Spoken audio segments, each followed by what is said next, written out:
Assalamualaikum warahmatullahi wabarakatuh. Alhamdulillahirabbil alamin wa bihi nasta'in wa ala umuri dunya waddin. Assalatu wassalamu ala asyrafil anbiya'i wal mursalin wa ala alihi wa sahbihi ajmain. Amma ba'du.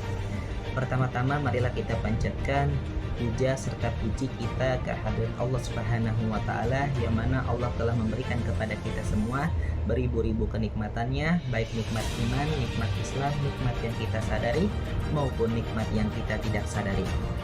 Salawat serta salam marilah kita limpah curahkan kepada junjungan alam, pemimpin bangsa Arab dan bangsa Azam, yaitu Habibina wa Nabiyina wa Syafi'ina Maulana Muhammad Sallallahu Alaihi Wasallam, yang mana beliau telah membawa umatnya dari zaman kegelapan hingga zaman terang benderang seperti kesempatan pada hari ini. Nah, baik, berbicaranya saya di sini selaku mahasiswa Universitas Ibnu Khaldun, Fakultas Agama Islam, Prodi PAI, semester 6, yang mana video ini dibuat untuk menyelesaikan tugas UTS mata kuliah Sistem Pembelajaran SKI. Nah, di sini saya akan menjelaskan materi yang bertemakan tentang masa keemasan umat Islam.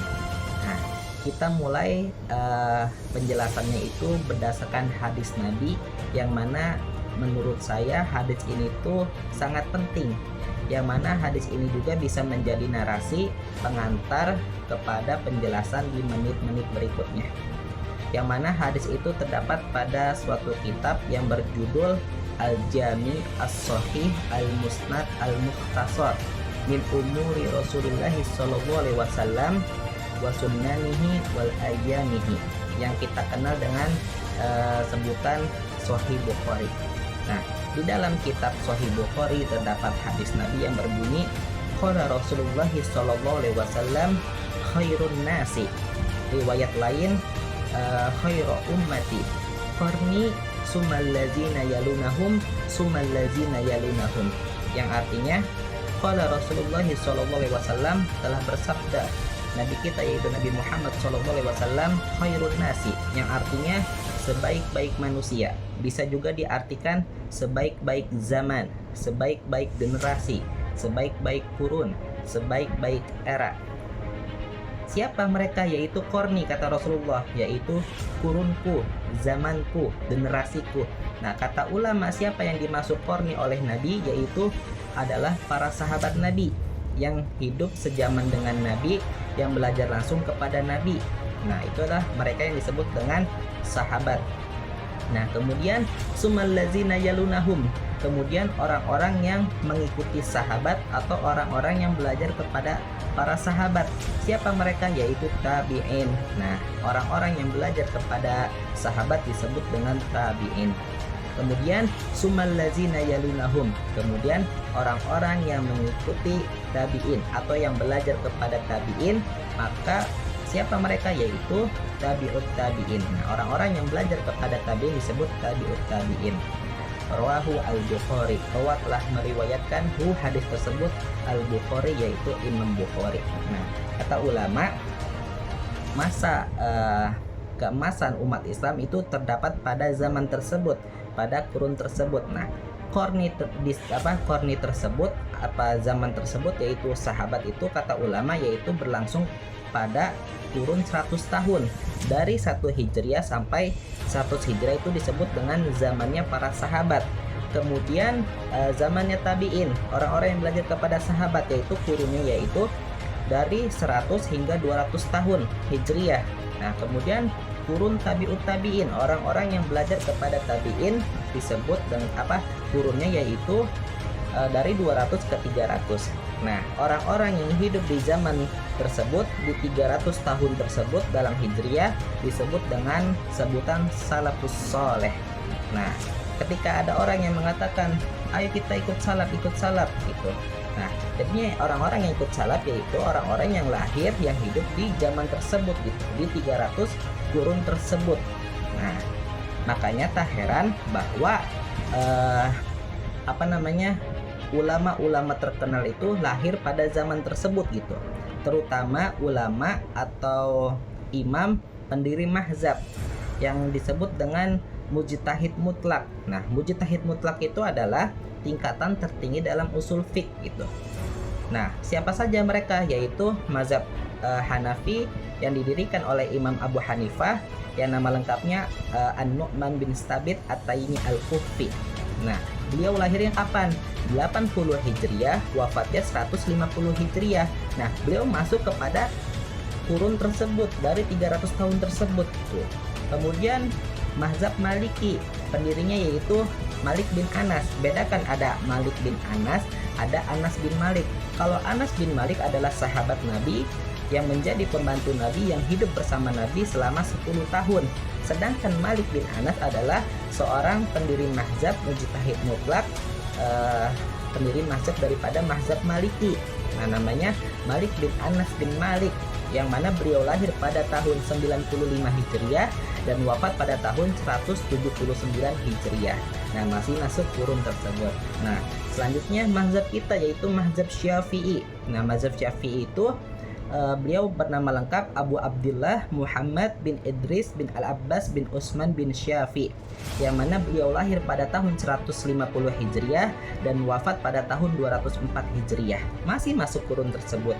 Nah, kemudian mazhab yang keempat yaitu mazhab Hambali yang didirikan oleh Imam Ahmad bin Muhammad bin Hambal yang kita kenal dengan Imam Hambali, yang mana beliau lahir pada 164 Hijriah dan wafat pada tahun 261 Hijriah. Nah, semua imam pendiri mazhab lahir pada zaman tersebut. Jadinya ketika ada ulama di zaman tersebut, orang-orang yang hidup zaman tersebut adalah top markotopnya ulama gitu, orang yang paling hebat lah istilahnya, karena di zaman itu adalah zaman keemasan atau golden age-nya umat Islam pada saat itu.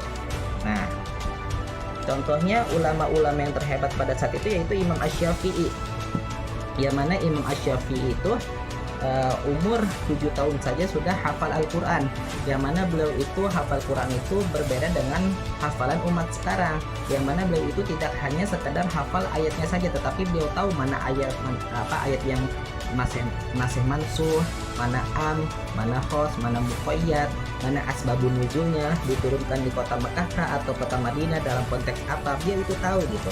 Dan umur 12 tahun sudah menjadi mufti beliau, Imam Asy-Syafi'i. Kalau akil baliknya saja umur 15 tahun, berarti ketika umur 12 tahun menjadi mufti itu belum akil balik tuh. Hebatnya Imam Asy-Syafi'i. Dan juga pada suatu ketika ada seorang gubernur yang seorang ulama juga, tapi beliau meyakini bahwa punya kelemahan juga dalam konteks pengetahuan gitu. Beliau bernama Abdurrahman bin Hamid. Beliau bertanya kepada Imam Syafi'i, mengirim surat, "Wahai Imam, kok di dalam Al-Quran itu ada suatu ayat yang dalam konteks yang sama tapi mengatakan berbeda dengan ayat yang lain, seakan-akan berkontradiksi. Bagaimana mengambil istinbat hukum?" Nah, Imam Asy-Syafi'i kemudian memanggil muridnya Ar-Rabi. Kemudian Imam Ar-Rabi itu dipanggil oleh Imam Syafi'i, "Rabi, sini, tulis." Nah, kalau bahasa kita tuh di T lah istilahnya. Kalau bahasa Arab itu di imla atau di dissection gitu. Nah, ditulis, makanya dalam kayak al-Um atau al-Hujjah dan ar-Risalah itu kebanyakan qala Syafi'i, qala Syafi'i. Nah, qala Syafi'i itu bukan Imam Syafi'i yang menulis, tapi muridnya telah berkata, Imam Syafi'i telah berkata. Nah, akhirnya ditulis Imam Ar-Rabi, cek, jadilah 300 halaman. Nah, itu cuman jawaban dari pertanyaan dari seorang gubernur yang kemudian menjadi kitab gitu. Hebatnya Imam Asy-Syafi'i. Beda dengan orang-orang zaman sekarang ketika buat buku copot sana ngambil sana ngambil sini, yang itu juga belum tentu benar gitu. Imam Asy-Syafi'i diimla di T istilahnya, yang jawabannya menjadi kitab gitu, saking jeniusnya Imam Asy-Syafi'i. Nah, dari situlah Ar-Risalah tersebut menjadi pecetus usul fiqh tuh. Itu kehebatan Imam Asy-Syafi'i. Nah, kemudian di zaman tersebut dari 300 tersebut, yang mana Islam pada saat itu dipimpin oleh Daulah Umayyah dan Abbasiyah. Dan Abbasiyah itu adalah suatu daulah yang dimana memimpin di masa golden age-nya umat Islam, yaitu ketika Harun ar-Rasyid dan juga Al-Ma'un, yang mana beliau itu membuat perpustakaan yang disebut dengan Darul Hikmah. Nah, darul itu adalah apa namanya, rumah, hikmah itu adalah pengetahuan, jadinya rumah pengetahuan atau disebut perpustakaan, yang mana ketika itu umat Islam ingin memperluas daratannya di sebagian daratan Eropa, kemudian mereka berhasil menaklukkan sebagian daratan di Eropa, kemudian mereka itu umat Islam pada saat itu mengambil ilmu-ilmu dan juga buku-buku yang ada di sana, kemudian ditranslatekan, diterjemahkan dalam bahasa Arab atau disalin ulang.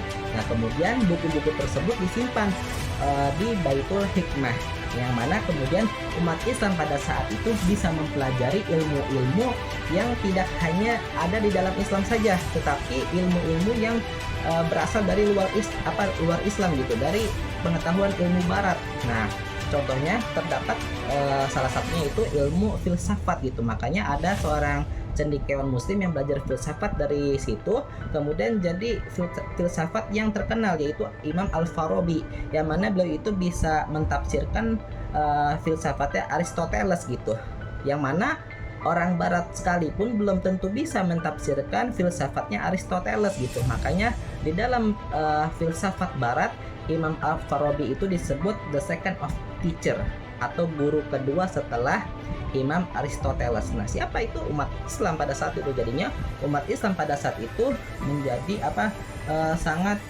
banyak ilmu lah, banyak kitab diterjemahkan, dia ditranslate dalam bahasa Arab, kemudian banyak ulama-ulama yang terkenal lahir pada saat itu gitu. Jadi kesimpulannya adalah di masa 300 tahun tersebut adalah di situ adalah di masa golden age-nya, masa keemasan umat Islam pada saat itu gitu. Karena berdasarkan hadis Nabi yang tadi, khairun nasi qarni tsummal ladzina yalunahum tsummal ladzina yalunahum, kemudian dipimpin oleh daulah Abbasiyah gitu. Nah, jadinya kesimpulannya adalah di masa tersebut adalah golden age-nya umat Islam, dan juga banyak ulama-ulama yang terkenal lahir di zaman tersebut gitu. Nah, mungkin cukup sekian yang bisa saya sampaikan. Kurang lebihnya mohon maaf. Wa akhirul kalam. Wassalamualaikum warahmatullahi wabarakatuh.